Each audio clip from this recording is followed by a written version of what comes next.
Appendix vestigial और functional. Appendix हे असं ऑर्गन आहे आपल्या बॉडीमध्ये जे आत्ता सध्या वेस्टिजियल आहे. वेस्टिजियल म्हणजे काय की ते आपल्या बॉडीमध्ये प्रेझेंट आहे, पण ते कुठल्याही प्रकारचं फंक्शन आपल्या बॉडीमध्ये शो करत नाही किंवा कुठल्याही प्रकारचं फंक्शन ते आपल्या बॉडीमध्ये दाखवत नाही. तर हे अपेंडिक्स कुठे प्रेझेंट असतं आपल्या बॉडीमध्ये? स्मॉल इंटेस्टाईनजवळ अपेंडिक्स प्रेझेंट असतं. आणि जे काही आपले ॲन्सिस्टर होते ते कच्चं मांस वगैरे खात होते, शिजलेलं अन्न खात नव्हते, त्यामुळं त्यांचं डायजेशन जे आहे ते होणं गरजेचं होतं.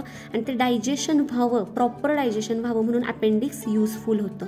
अपेंडिक्स हे ऑर्गन तेव्हा यूजफुल होतं किंवा ते ऑर्गन तेव्हा फंक्शन करायचं. पण आत्ता सध्या आपण कुक फूड खातो किंवा शिजलेलं अन्न खातो, त्यामुळं अपेंडिक्स हे ऑर्गन आपल्या बॉडीमध्ये प्रेझेंट आहे, पण ते सध्या फंक्शन करत नाही. म्हणून अपेंडिक्स हे काय आहे तर वेस्टिजियल ऑर्गन आहे आपल्या बॉडीमध्ये. तर या ऑर्गनमुळे किंवा या अपेंडिक्समुळे आपल्याला अपेंडिसायटिस नावाचा आजार होऊ शकतो किंवा आजार उद्भवू शकतो.